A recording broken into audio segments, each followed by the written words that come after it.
I'd like to invite today's speaker, Dhani sir, and Mr.Dharanidharan sir, please.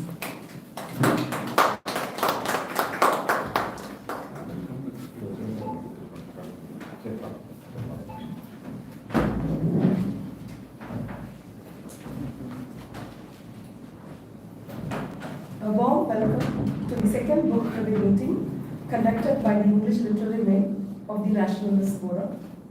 I now call upon Mr. Dharanidharan, Secretary, Rationalist Forum, to welcome the august gathering.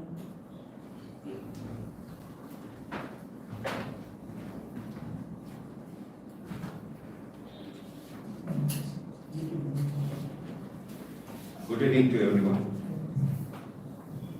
At the outset, I cordially welcome all our friends to the second meeting of the English Literary Wing of the Rationalist Writers Forum. Today, we had the opportunity to hear the eminent academician, professional, and a social activist, Mr. Dharanidharan from Salem. On behalf of the Rationalist Writers Forum, I extend my hearty welcome to Dharanidharan sir. Sir, welcome to this meeting. And I extend welcome to our Secretary, Mr. Olivanan, who is the backbone of this English Literary Wing of this our forum. And our Deputy General Secretary, Mr. Prince, and all our friends who are here, forgoing your comfort of a Sunday. I thank for the opportunity given. Once again, I extend my warm welcome to all. Let us start the proceeding further. Thank you. Thank you, sir. I now invite Mr. Prem Kumar to introduce the speaker.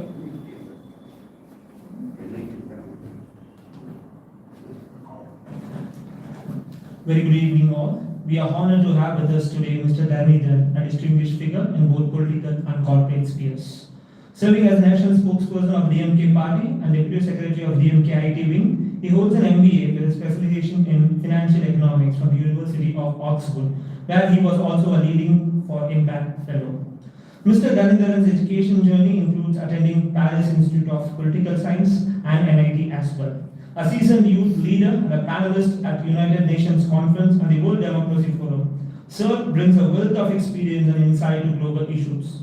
Notably, he has founded and successfully led 2 companies dedicated to addressing some of the most pressing challenges, making a direct impact on UN Sustainable Development Goals.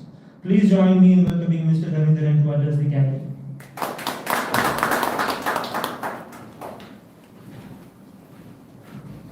Firstly, thank you for having me here and for a nice introduction. But since we are a few of us here, should I speak here or can I just sit and so that we can have interact? Proceed. The recording is live. Yes. Okay, fine. Because I thought since it's a book, so if you could sit and talk, I thought it would be more interactive. So I will speak for about 20-30 minutes and then we can ask questions and then we can go ahead. So this Why Nations Fail is a very favorite, it's a very good book and it's my personal favorite. So I got exposed to the book in 2017 and then I think I've given it to leaders and also the youth wing secretary. Also, whoever possible, I'm just giving this book because I think it's one of the best work ever done on why some countries develop and some countries do not. It's written by Ashmoglu and then James Robinson. Both of them are professors in MIT, Massachusetts Institute of Technology. Specifically, Ashmoglu was born in Armenia, the former USSR. So it kind of also has an experience with extractive institutions and authoritarian regimes. So he has real life experiences, and that makes the book also more practical and not just theoretical. So the book kind of has about 15 chapters. The first one talks about so close yet so different. It talks about why two countries neighbors to each other. One is prosperous, one is not. And then second talks about why certain theories do not work, right? They tell poor countries are not poor because of geography or culture, or also not because of leader, but because of institutions. And third chapter goes into prosperity and poverty. So what makes prosperity, what makes certain country prosperous, and what makes certain countries be poor. And in fourth chapter is very important, which talks about how certain critical junctures over the last 600 years, 700 years in the history of the country, how certain events have shaped the political and economic outcome. For example, World War I, World War II, the French Revolution, and so on and so forth. And then if you go to the chapter 5, it talks about how does growth in extractive institution work. Mainly they talk about Russia, why Russia was hope and it fell apart. And then in chapter 6 talks about how institutions have kind of drifted over time because of certain minute differences, very minute differences, but how they have made a huge difference. Like they go into even countries within Europe where probably the difference of socio-economic development are not very big, but still there are certain differences, and they talk about how certain incidences in history have created those differences. Example, Spain and UK, or France and UK. Why Spain was not able to capitalize on the first industrial revolution and UK could. So those kind of differences. And then chapter 9 talks about how reversing development. Why certain countries have always, they've been ahead of time, but then they started stagnating. Why? How did that happen? And then why there's chapter 10 talks about why there is a concentration of wealth in certain countries. In certain countries, the growth is inclusive. And then 11 is about virtuous cycle, how elites determine the outcome and how you can stop it. And then 13 talks about why countries fail today. Why some countries have been successful earlier, but now currently why they fail. And then chapter 15 talks about why aids do not help, like aid to poor country or pumping money into poor country, why it does not help. I don't know how many of you have read this book. Okay, so the book starts with this. The book starts with two examples, North Korea and South Korea, right? So if you look North Korea in the night and South Korea in the night, you look North Korea is completely dark and South Korea is completely bright. So how did it happen? Which means that there is no light in North Korea. Unless North Koreans voluntarily are not turning on electricity, like everyone have decided that they will only use candles and they will save electricity and they're not going to go out at night. The only plausible explanation could be that there is no electricity in North Korea. People don't, or rather, there is no access to electricity in North Korea. And South Korea, the economic activity is buzzing throughout and there is 100% access to electricity.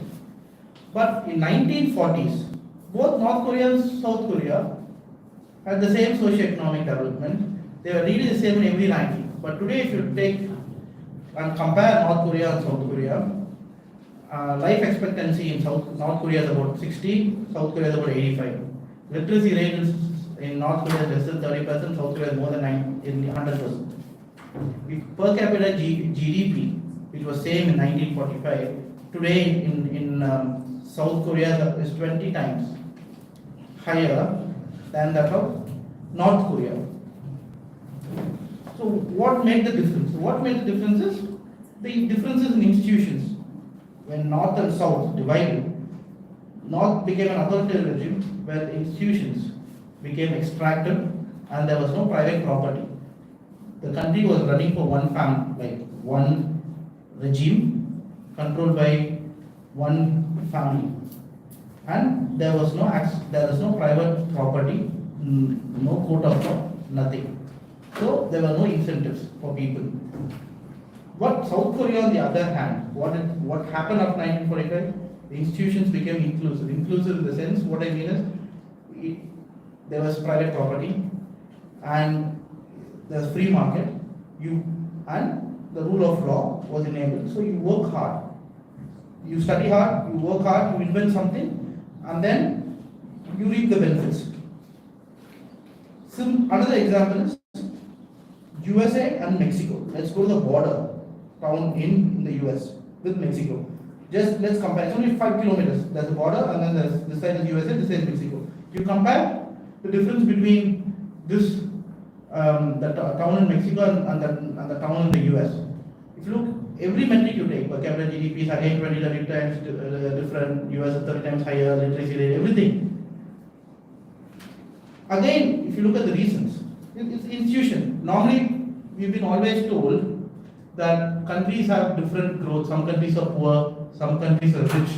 It's probably because of their job, because of the geographical location. Or sometimes it's been also told it's because of culture. It's also told it's because of race. It's because of religion. But in this book, it clearly says it's none of that. Because you see neighboring countries do badly. Same religion, North Korea, South Korea. There's no cultural difference. There is no difference in religion. There is no difference in location. There is no difference in climate. There is no difference in nothing. But under 1945, they were the same. So what made the difference was only the institutions and how the country is have been organized. So what do I mean by institutions? Institutions. What is an institution? So what do I, by mentioning institutions, what do I mean by an institution? What is Institution of collection of people coming together, forming an organization, or with a common goal, objective, working towards. If I do it myself, it's individual. If 20, 30 of us, we come together and we have a set of rules, and then we work towards a common goal. All the parts of the group working towards this common goal can be fit.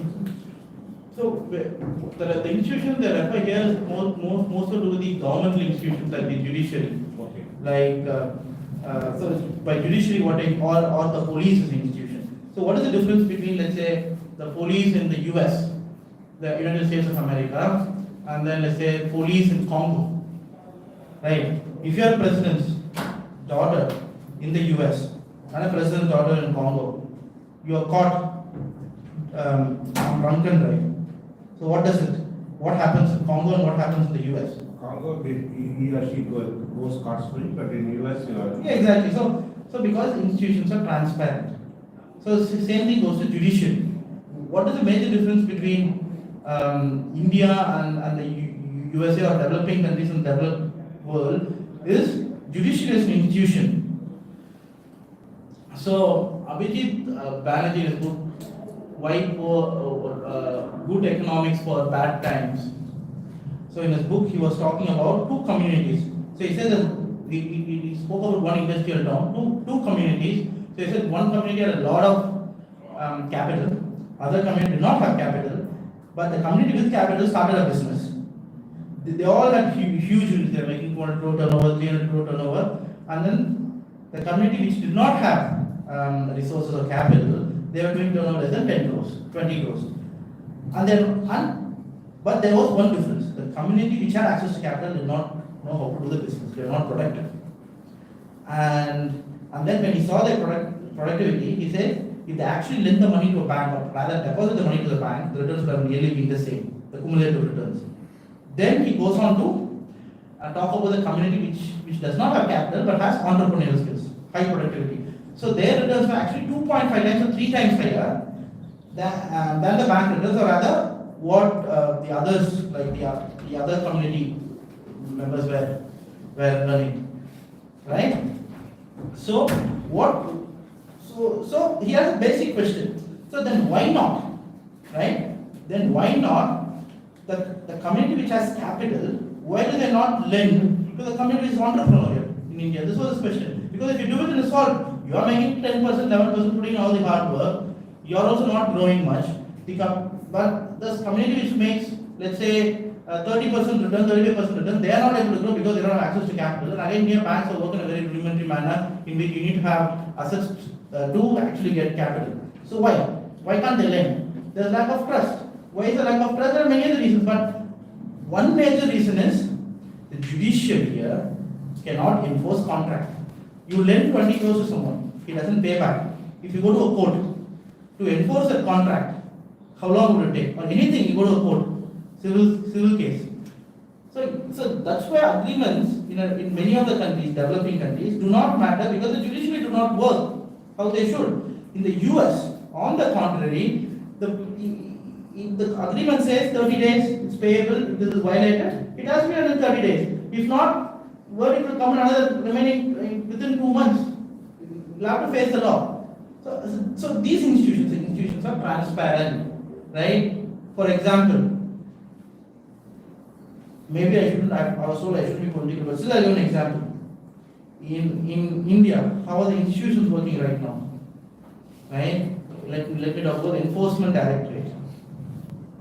So Enforcement Directorate, number of cases which has been registered have increased from 400 in 2004 to 2014 to about 4,500 from 2014 to 2023.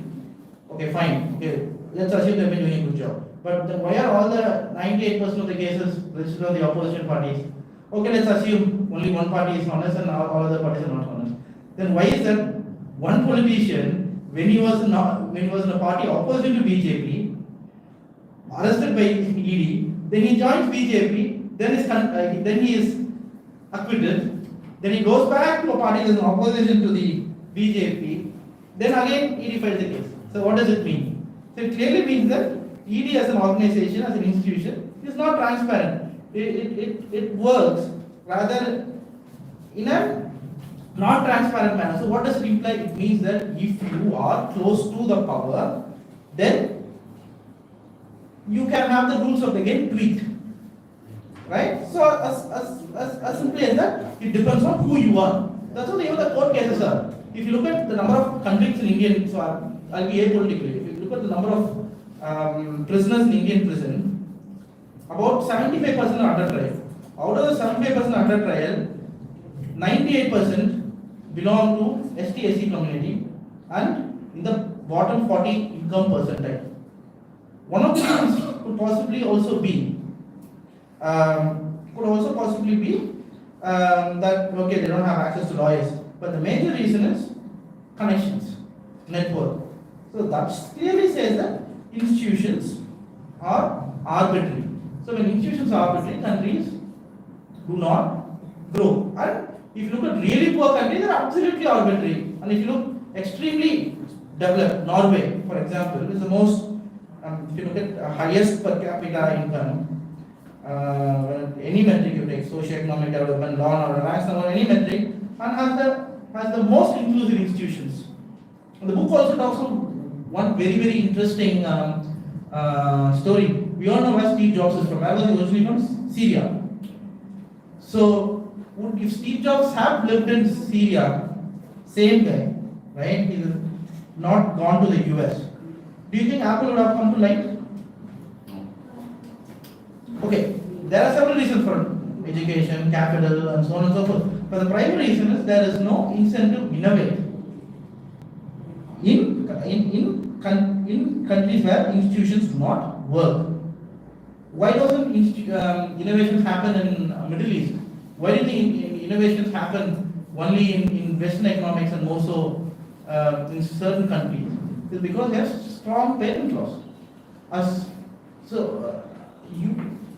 may have my personal concerns with the US, but US is an economic superpower. So many businesses have mushroomed there. It's because they are the first country in the world to invent patent laws. And these kind of things have a difference. And in fact, in this book, there's a very good example which surprised me because Switzerland is famous for watches, but not for heavy manufacturing. So, and the reasoning they gave was in Switzerland, patents are allowed for certain certain specific components and not for every component. So that is why they innovated to find things like high precision instruments and not, let's say, something like a car, because those cannot be patented.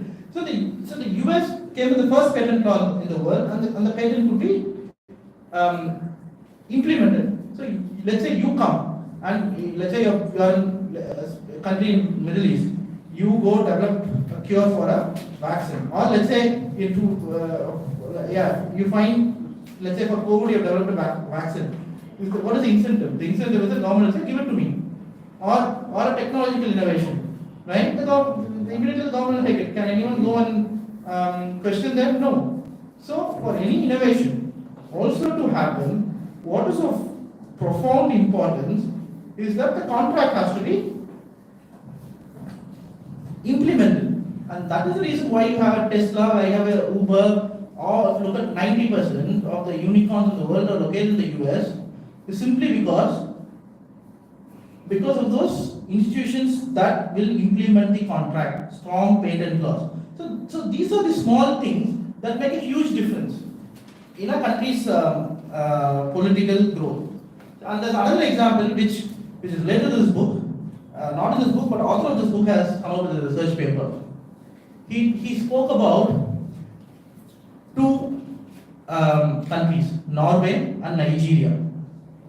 Nigerian diplomats posted in Norway, Norwegian diplomats posted in Nigeria. Norway is a country in which laws are followed rigorously.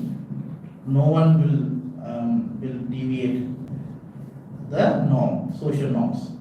In Nigeria, we know how it works. Everyone will follow the social norms or the law if they can. So diplomats as such do not pay traffic fines, but they want to see how their behavior works.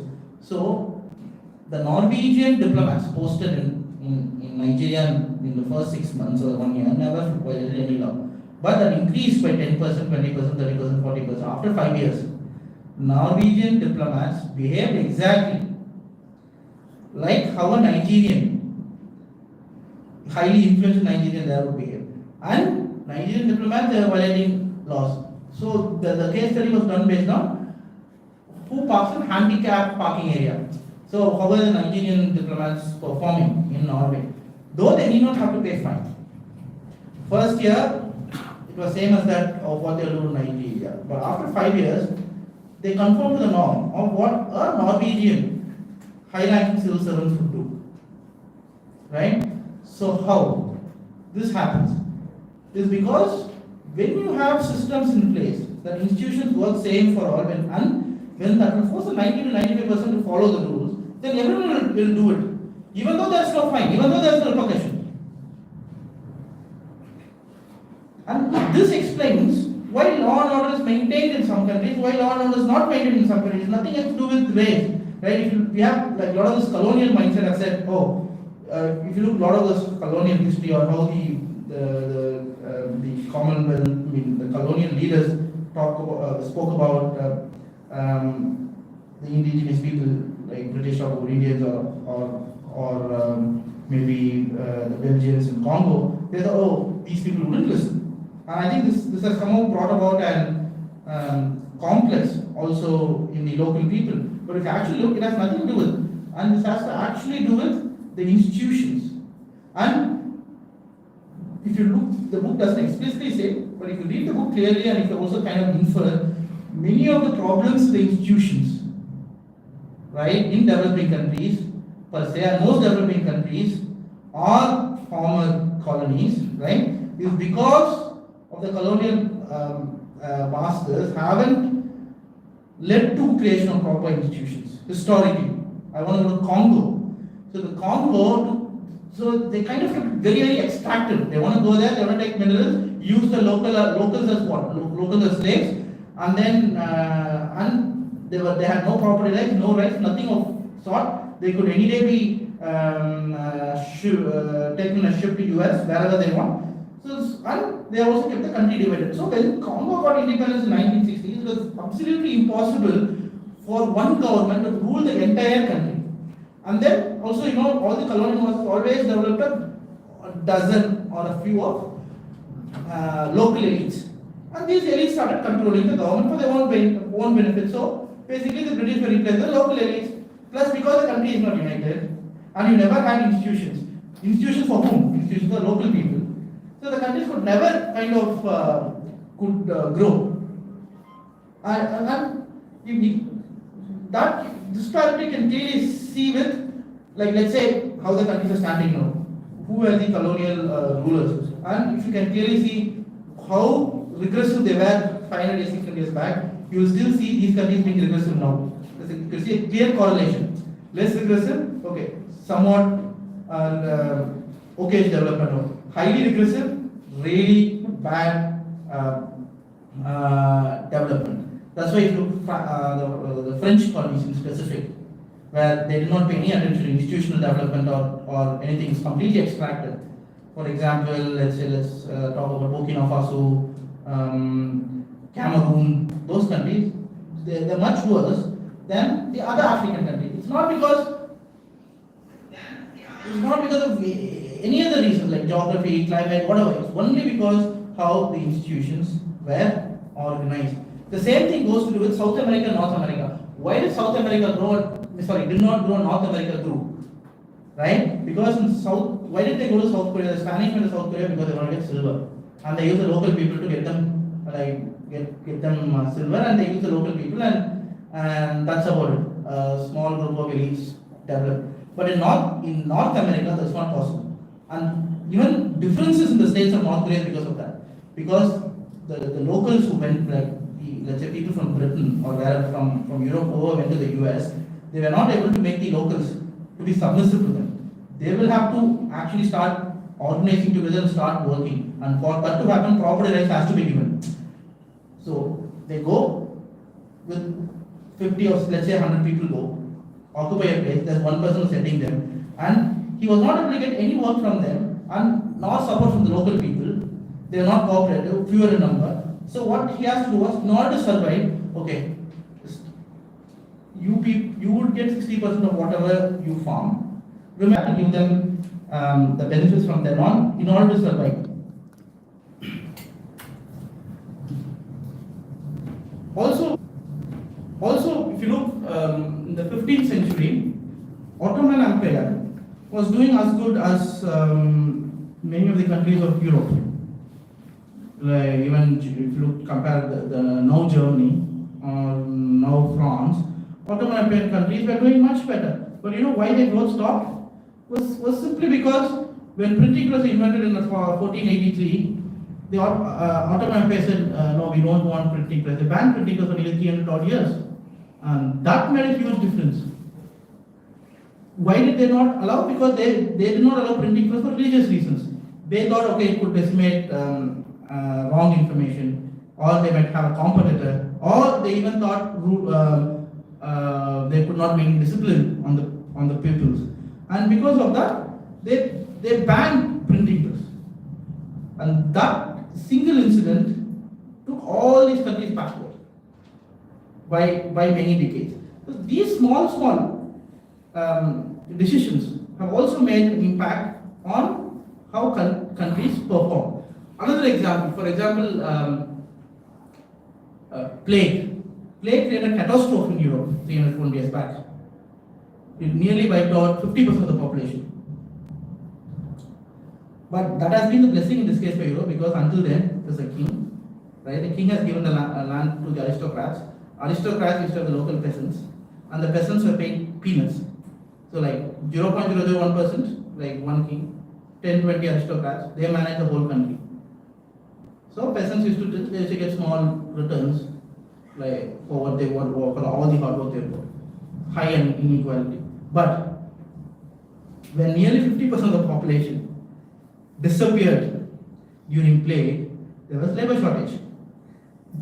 And then these peasants were able to organize themselves together. And then what happened? And then because they organized together, they said, you'll have to pay us higher wages. They kept demanding more and more and more. So they became equal partners really. So that's why Europe became a more inclusive society. And this clearly shows the difference between Eastern Europe and Western Europe, and institutional difference between Eastern Europe and Western Europe, because when the same plague affected also Eastern Europe, the peasants could not mobilize. Firstly, the death toll was 25%, not 50% there in East. And then the local aristocrats were able to have a stronger vote, and they were not united. So they could not organize themselves together, so they could not demand higher wages. So that is why if you look, East still is more unequal and less developed in compared to Western European countries. I'm talking about Bulgaria versus France, or Romania versus let's say Germany. It's because of what happened 600 years back. And also in first industrial revolution, Britain was the only country, or or one of the countries that benefited the most from first industrial revolution. And why did that happen?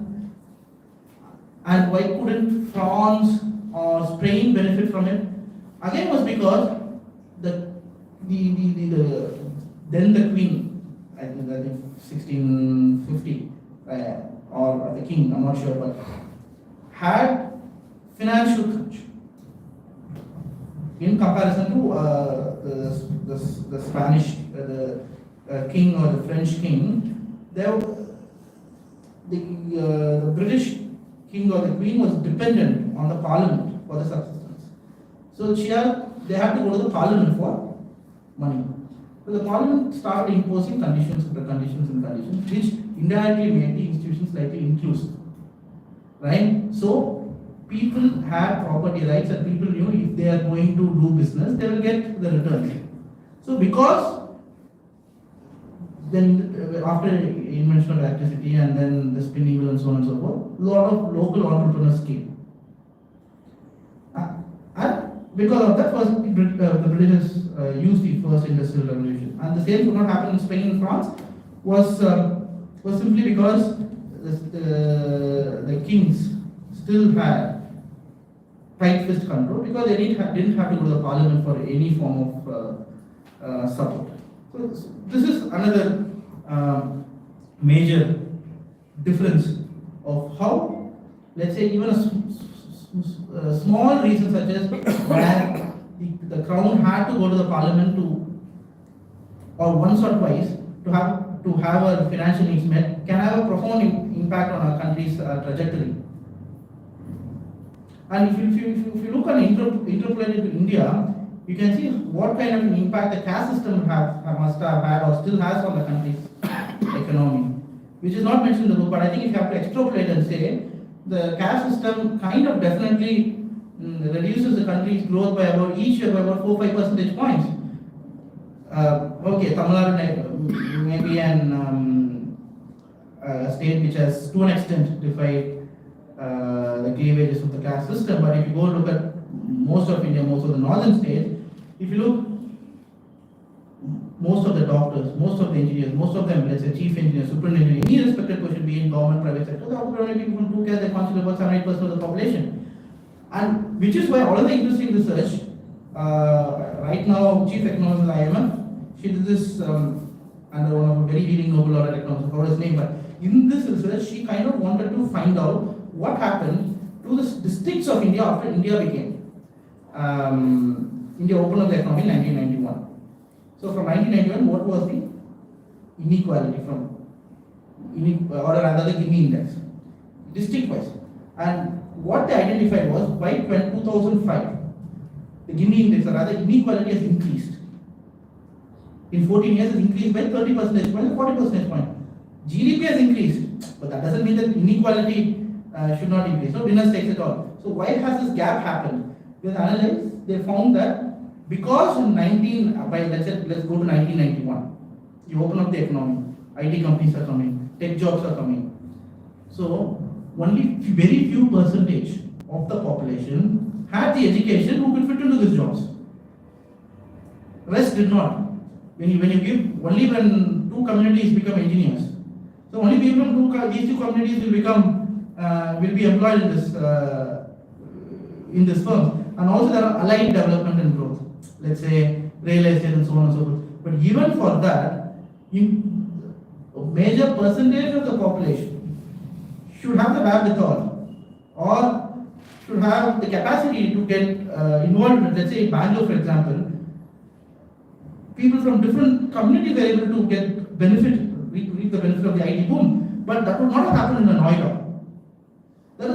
That is the impact of caste system where you have denied the rights to 90% of the population. And through that, she was able to say that this has hindered the growth of India than anything else. The one single thing, if you ask any economist who has worked on this, that is stopping or hindering or thwarting Indian growth will be caste system. Because you are perpetuating inequality, you are not giving access to majority of the population. Even now, right? The quality of education is different. this is the reason why if you look in judiciary, go to any judiciary, higher judiciary, if you look, the justices, one or two communities, and this is the reason why even the under trials are from the on the bottom communities. And apart from Tamil Nadu, if you go look at the startup founders, right, unicorns, what are they founded on their communities? The Indian CEOs in the US, what are their community? Right? Fortune 500 company Indian CEOs, or top 100 richest Indians, right? What are their community? It will all be names which will be one or two communities, and they're 25% of the population. So basically, the economy itself is running only for 5% of the population. So 95% is who? Right. So one topmost community representing about 2% of Tamil Nadu's population. Right. I want to ask, what percentage of them are in prisoners under trials? It is nearly 0%. Right. And what percentage of Muslims are under trials, languishing in prison for more than, you will see 25%, twice their strength in the Indian population. So how, these are the differences that we will have to work on to make a developed nation. When people say we want to make a country developed, it's only the GDP as a number that comes into play. And GDP most often is a misnomer. Okay, fine. GDP is one metric. It just talks about, okay, the country's economy was 100 rupees today. Next year it has become 200. Okay, that's doubled. But it doesn't say anything more than that. Let's say the country has 100 people. Each of them make 1 rupee. Right? Example hypothetically. And next year, everyone makes the same money, but one person alone makes 101 rupees. So the GDP of the country has doubled. But what does it mean for the 99% of the population? Nothing. Only one person's growth has increased by about 1 million percent. The rest remain the same. And so that is when in this country presently a government only talks about GDP has hit this number, that number, which again is not true. But still, that does not say anything about a country's growth. See, if you're a poor student, you're scoring 20 out of 100 or 30 out of 100, and suddenly you score 45. Or let's say from 20 your score in math out of 100 has become 40. You have improved by 100%. Someone who's scoring 95, if he increases to 100, it's improved by what, about 4%, right? So 100% and 4%. But so a country that has been underperforming, the growth will always be high. So if you look at the country that has grown, is currently growing the fastest, will all be developing countries.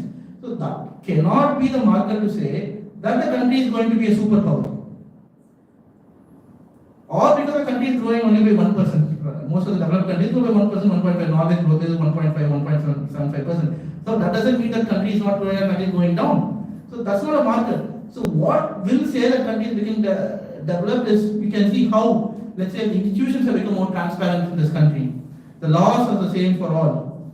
When people of all communities, right, feel same, they all have equal opportunities, equal access, then you can see the country is developing. But here what is happening is it's complete opposite. And this is what that makes a difference across the world. I'm not just saying India, anywhere. So if you have a government which will do a majority versus minority politics, reduce social trust, reduce the use of pluralism, will a country grow? Of course it wouldn't. On a short term, you will see the growth will increase because every year the number will increase. Right? If you buy a product for 100 rupees, see inflation is 10%, the same product you have to buy for 110 rupees. So anyway, the GDP number will increase every year. It will naturally have to increase. But that does not mean anything. That is exactly what is happening in India. As per the Oxfam report, they clearly say that 21 people in this country have the wealth equal to 80% of the population. That's point one. Point two, after COVID, 150 daily wage workers as well as farmers have committed suicide, 150 people per day. But at the same time, the income of the, or rather the wealth of the top 100 billionaires have increased by 2,500 crores each day. So, because of that, you might say that the overall GDP has increased. But for the bottom 80% of the population, what has remained? Only suffering. So, the whole concept of how we argue development in itself is flawed. We need to be looking at different metrics, not just one GDP as a number. You have to look at how the society has become inclusive. And that is when I also feel the model that we have in Tamil Nadu, irrespective of party, we have a very inclusive model. How the fruits for a Tamil Nadu right now was done 100 years back by Justice Party and then by Dravida Kalagam. Both. The Justice Party had put laws on paper. Dravida Kalagam for 30-40 years played a role rather, in which, right, a law, you make a law on paper, it's only a paper, but they put a thought into people's mind to bring about a paradigm shift, right, in their thinking. See, you can say, okay, equal access to women in property, but if women think, they won't go and ask. Or let's say anyone can become a doctor, but we always told one specific community that no, doctors only for one community. They would not ask, okay, but we have to bring about a change in societal thought, which this movement did, and that is why also one research graph which I saw showed after 91 Tamil Nadu's per capita GDP increased much faster than the rest of India. Until 1980, UP and Tamil Nadu are the same per capita GDP. But right now it's 3.5 times higher. It's also because of those differences in societal thought that we had brought about, apart from laws. And that's the reason why there have been mandal politics in the north. Still, the same effect that was made here was not able to be felt there, was because there was no unifying factor to unify all the leftover, all the OBC, STs and SCs. It was because there was no movement like that we had in Tamil Nadu to bring about a revolution. And this, I think, we have to take it to people. We normally, most often, the youth today have here take it for granted. They think, okay, it's always been like this 200 years, 10 years, it's how it's all over the world. And that's why they fall prey to certain fake news mongers and so on and so forth. And before we can have a question and answer, I want to talk about Russia, right? From 1920s until 1980s, Russia was considered to be the next superpower. Even until 1978, I can remember a very leading economist said, Russia is the example for the rest of the world. But Russia failed. Why?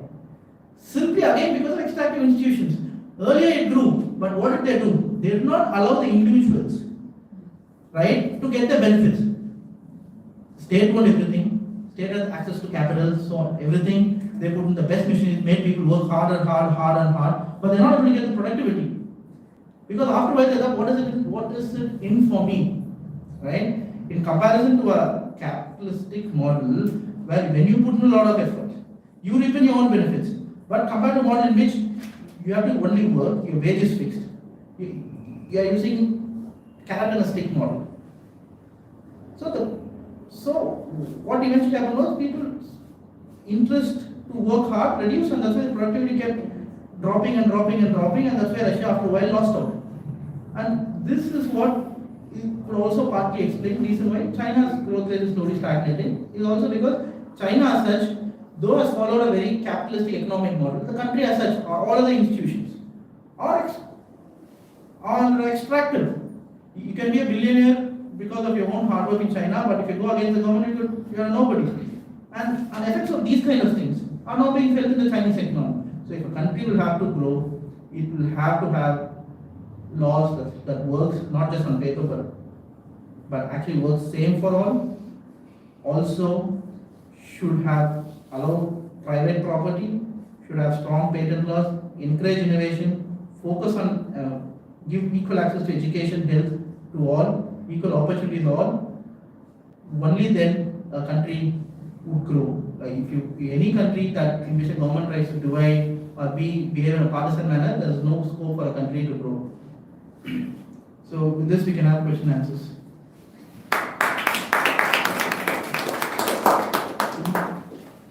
Anybody would like to ask questions? Yes. I'll check with one. Talked about this, the Government.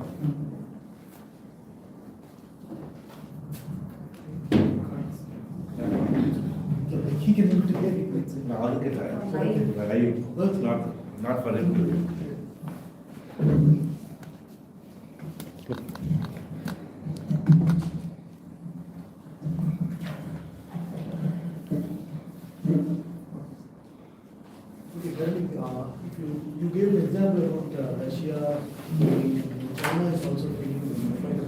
if you look at Cuba, right, it is not failing, it is being, what to say, it is accepting the communist regime and what to say, being steady as well. Is the thought process right or No, not? see, the Cuban model, then Cuba, they focus very strongly on health. They are number one health in the healthcare system. I think it's in Cuba as well as education. But I'm talking about innovation, growth, and development. Even that is not there in Cuba. Yeah, it's not there. No, how many, let's say, Fortune 500 companies originated from Nothing Cuba? is there. Yeah, exactly, right? So that's the reason. But again, you can also argue philosophically that is having companies and economic growth, is that growth or is that happiness is what defines it. So that's a completely different argument. You can just say that you don't need growth to have happiness. And happiness is what most important, like how Bhutan says how much happy our citizens are, and that's why Bhutan ranks on happiness index. So, but that's a completely different philosophical argument. But scope of this book, they talk about development is more economic growth, equitable economic growth, everyone gets empowered. So in that scope, Cuba is not. If you look at the per capita GDP and so on and so forth. So my question is about what do you think about to measure how much or how far a country has grown, you first need the right parameters, you should know. So where growth is needed and where our country stands. So do you think the union government gives the right data to the people, or do they have like kind of any measuring scale where you can say, yes, my country is here in this spot in this field? I mean, I feel that everything is tweaked. If the government only releases data, what it wants the people to hear, not the right data. So See, there are two things to it. First, this government focuses on, let's say we are going to become third largest GDP in the world in the next 2 years. This is the argument. Saying we are going to overtake UK, the erstwhile colonial superpower. But the fact of the matter is, India is 18 times bigger, the population, than UK. Per capita GDP in the UK is 20 times higher than India. But still they are able to sell this. So basically GDP itself does not say anything. But even the GDP, also the argument that you are making based on GDP is also flawed. yeah. Also your GDP number is wrong. Right? So GDP is still not a marker. Again, the GDP figure the country releases is wrong. So, but again, these are the things, like normally, as to a layman, GDP term has been in rhetoric.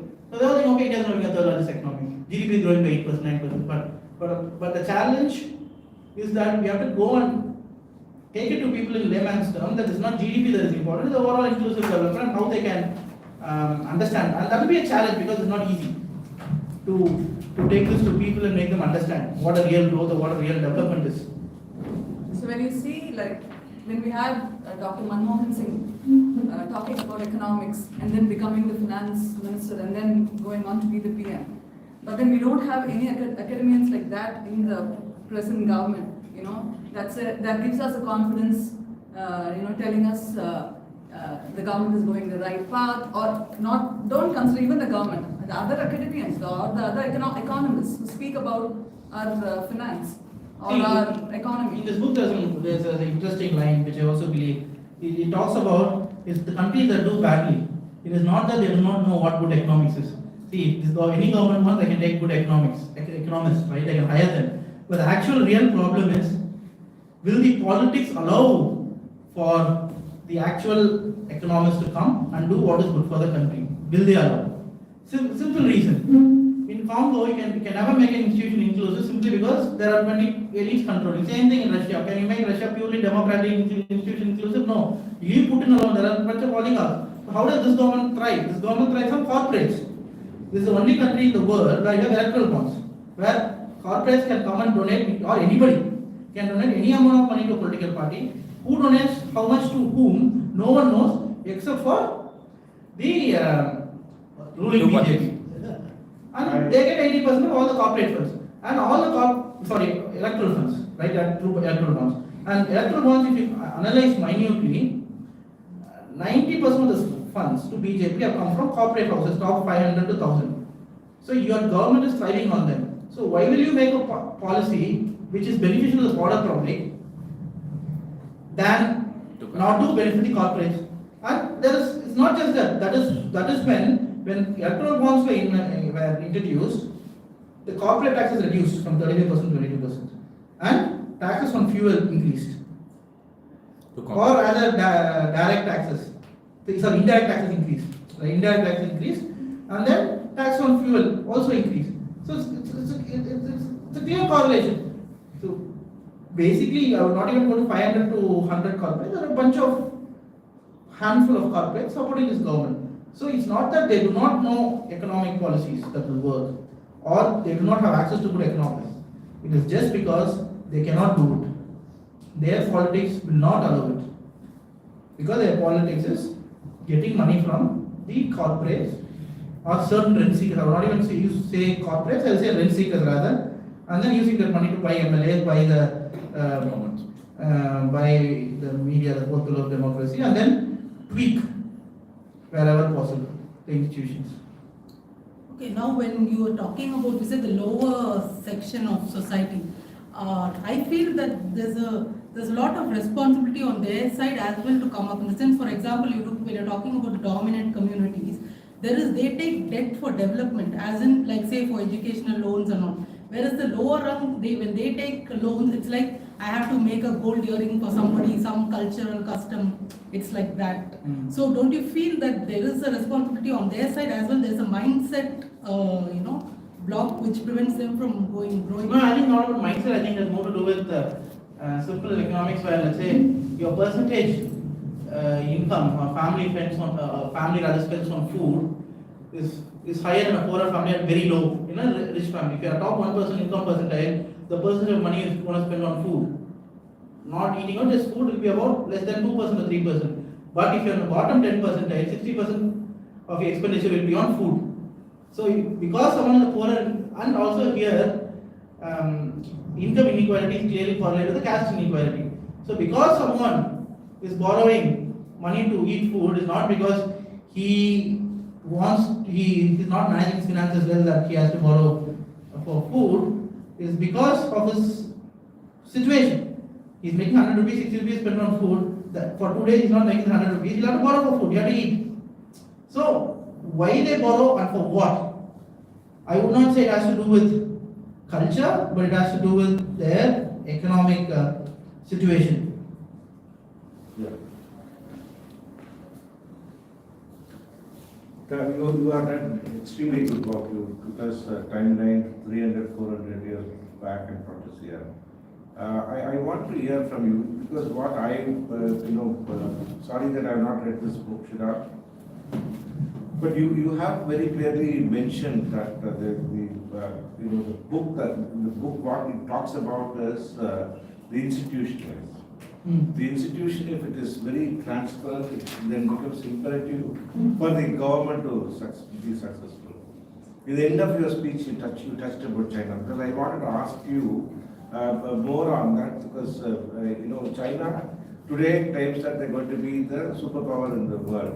What exactly is the institution transparency that is happening in China? That's my question one. Once you answer that, then I go to the question. No, sir, the last chapter of the book, I think it's the last chapter, I'll just read the chapter number also. Understanding prosperity and poverty. So in this, authors talk about historical evidences. So based on what they say, they are not very bullish about China being the superpower and overtaking every other country. They don't say, they say it would reach a level that's stagnant simply because of all the reasons I've explained. In China, for example, if you're let's say from one part of China, you cannot move to other part of China without the permission of the government. You cannot put your children in the schools there. Let's say not everyone could migrate to Shanghai, right? Even there are a lot of levels of, as you say, inequality that comes with it, because someone who's born in Shanghai will have better education, so there's no free mobility. Also, you cannot question authority, there is no law, right? Again, because of impacts of capitalism, high growth rate, and also because they couldn't diffuse that wealth as quickly as they thought, there's high inequality, and any society which has high inequality is stagnant, plus it's an authoritative country. So there are reasons why it won't grow as fast as the US have thrown. For example, what is the guarantee? Let's say you develop a patent, so that's going to change the world, right? Will you do it in China or in the US? No. If you are Chinese, you will do it in the US for simple reason. Well, it's because there's 100% surety that let's say 100% surety that even if let's say if, the present President Joe Biden in the US, you go post against him, it's not going to affect your business. You can even call Joe is making bullshit economic policy, nothing going to affect. But in China, even a single tweet against the ruling regime would destroy the business. However strong your idea, innovation, or your patent is.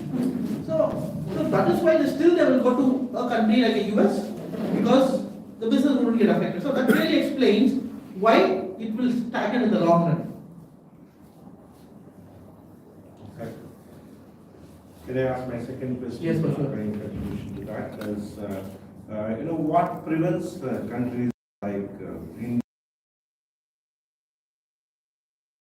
Of course, you have time and again mentioned that though it's not there, but explicitly you said because of the caste system and other things.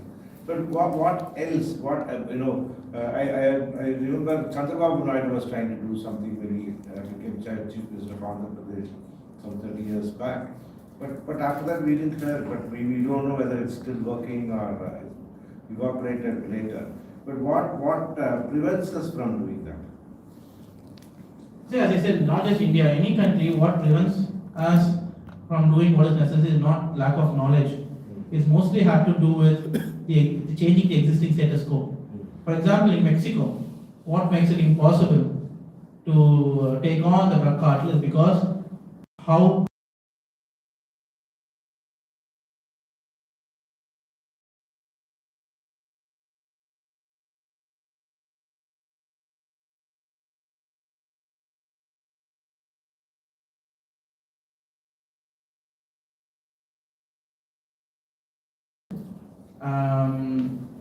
impossible to make Russia an inclusive country or completely democratic is not Putin himself, it's the oligarch. So they are already in the system. Why will they want to let go of what they already have, right? So here we have a system in India where certain percentage takes it all. So if you want to make it, if you want to rather tweak it and say the rules of the game is fair, the rules of the game is not favoring only 2 people or 3 people. So why will these 2 or 3 people allow for that to happen? When these people have enjoyed the benefits for the last many years and they have included every aspect, so they still can make sure that it will not happen. Exactly. Wonderful. So I would like to add, quickly reply to for this question also. More anything can add. So the thing is, from my understanding, the social reforms are the changes in the social thing. It forms a foundation upon which we make the political reforms. And with the reforms we have made in these 2 levels, the economic reforms will bear fruits that will be beneficial for everybody. So that should be the thing. On the foundation, I mean the social reforms is from the French Revolution, we got the liberty, equality, and fraternity. Without making changes in these things, whatever political reforms we make, that won't benefit everybody. That's what that was directly from Ambedkar. He directly took the 3 things from the French Revolution, he put it into a constitution and says, without making any social reform, whatever political reform you give, that's not going to help them. But in this, has India totally has done this, because in Tamil Nadu you can say that there is a considerable change in the social reform. Because led by the Dravidian movement from the 20s, you can see. But when we consider India, has social reforms have effect on this? Without that, we have given some political reforms. So this mismatch between this happens, and we can see directly Tamil Nadu has grown in such a case where whole of India we couldn't see that progress. So do you think this, this idea would be the one that stops India from growing our overall polling? Yeah, definitely. That's what I've been explaining. So, as I said, apart from institutions, again, it's all intertwined. Institutions are not same for all because of caste system, and and the other way around, right? So Tamil Nadu as such, Kerala has particular trend, maybe to an extent Karnataka, Andhra Pradesh, so on and so forth. But again, what Tamil Nadu and Kerala together would contribute about 15% now of the Indian GDP. But again, the judiciary, the offices that we get, they're all from the Union government. Whatever we, though we can say India is a federal country or quasi-federal, India I would say is one of the least federal countries under this government. And I can confidently say the most least federal country in the rather least federal democratic country in the world. Even for example, Germany, right, homogeneous country, they all speak the same language, of course, different dialect. 8 crores of population, 80 times lesser than India. States, individual states, run their own election, decide on how the local chief minister is selected, the equivalent of chief minister is selected, and what will be the term of the assembly. For example, Munich, right, capital of Bavaria, in Bavaria rather, term is a 5-year term for the local government. And you go to Berlin, it's 3 years. So even the term of the local government varies. But here, people speak 100 different languages, follow 50 different cultures, more than 100 different cultures, everything is different. There is no country in the world as diverse as India. That's why we keep saying that even the countries of European Union are not as diverse as states of India. But here, you want to have one nation and one election. How? Right? And even this idea has been in this country from 1950 to 1967. That itself says how less federal we are. Right now, there are about 100 centrally sponsored schemes. We give about 100 rupees, sorry, 1 rupee, let's say, simplified. We give 1 rupee, we get 30 paisa back. Even in that, they say centrally sponsored scheme. Day before the governor has said, for one SC/ST scheme, upliftment scheme, Tamil Nadu has not used the funds. Right? But why have we not used the funds? It's because you make one, you in the sense the union government, gives half the funds to centrally sponsored scheme. 50% union government, 50% state government. And they set the eligibility criteria. But if you compare Tamil Nadu as a country, we will be upper middle income or a lower rich country. And if you go to the poorest state, Uttar Pradesh, it will be equivalent to Burkina Faso. So you have same eligibility criteria both these states. Right? So when you make eligibility criteria keep Uttar Pradesh in mind, there is no one in Tamil Nadu or most people have been uplifted over the years. There is no one below this eligibility criteria. That's why we are not able to use the funds. For example, there was a scheme for school education department. I think they gave money to paint the schools.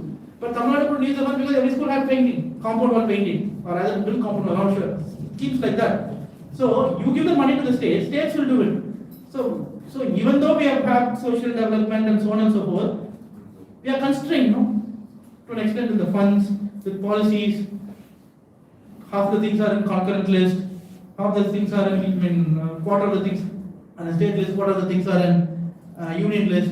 We want to, let's say we made social progress. For example, Tamil Nadu has highest number of doctors, 4 doctors per 1,000 population, which is higher than France, UK. Like only countries like Switzerland and Norway have about 4.5, 4.6 doctors. But even in Norway, by paying about 2 crores and they couldn't send doctors from remote villages because no one want to go and work there. But in Tamil Nadu, you can see doctors everywhere. Okay, there are not hospitals in Norway, those islands and whatnot, but still, why you are able to do it is not because of cash-based incentives, because we made people from all caste groups, people from all rural areas become doctors. Because of a system in which we didn't have entrance exam, because entrance exam was anti-social justice, we know all that. So because of that, at least if, let's say, if a remote part of, let's say, somewhere remote village in Nilagiri has produced 10 doctors, at least one will want to go to the nearest town there and work. Or if 100 doctors are produced, one will go to the village and work. So you have doctors everywhere. So that is through our system. What does the Indian government come and do?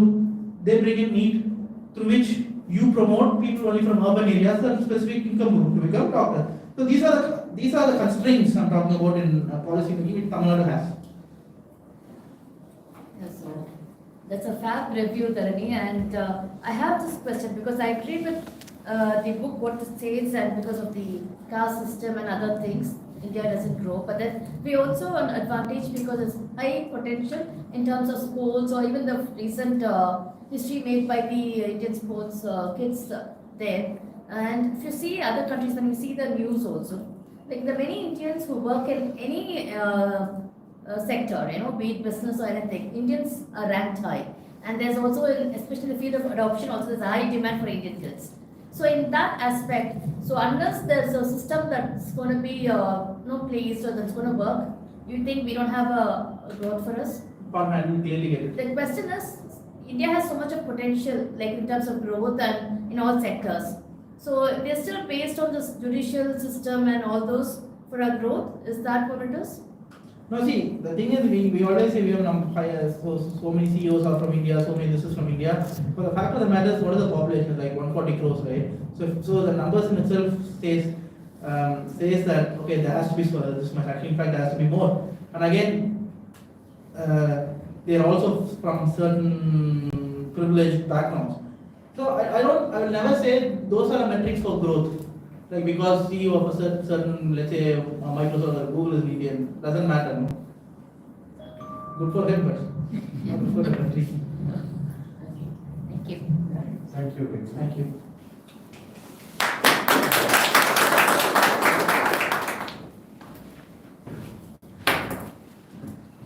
Good evening, friends. So it's time for gratitude. At the outset, I'd like to thank Mr.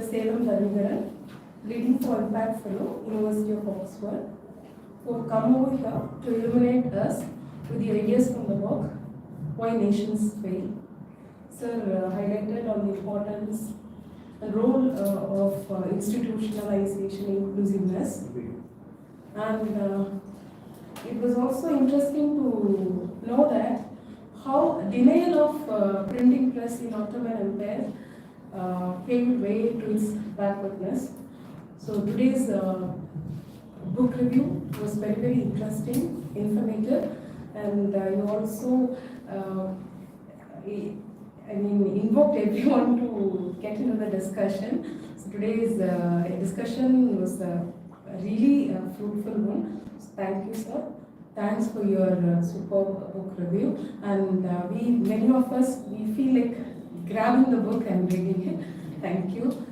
Next, I would like to thank Mr. sir, who has actually given us the space to conduct today's program. So we, on behalf of the English Literary Wing of Nationalist Forum, we wholeheartedly thank Mr. sir, authority for the Chennai Local Library. And I would also like to thank Nehru sir, President, and Tamil Selvan sir, President, Rationalist Forum, in their absentia for their continuous support. Next, I would like to thank Olivanan sir, Secretary of Rationalist Forum, and Selva Meenakshi Sundram sir, Secretary of Rationalist Forum, for continuously taking steps to create awareness. Thank you, sirs. Next, I would like to thank each and every one of you who have come over here, you have spared your Sunday evening to spend time with us. So thanks a lot. Before we formally wind up, we have a small birthday celebration. So today we are celebrating Meena Ma'am's birthday. She's a regular comer of the literary meetings. So Ma'am is down here. We'll have a small cake cutting celebration. Wind up. That's wind up. So with this, we will wind up. Thank you, one and all. Thank you.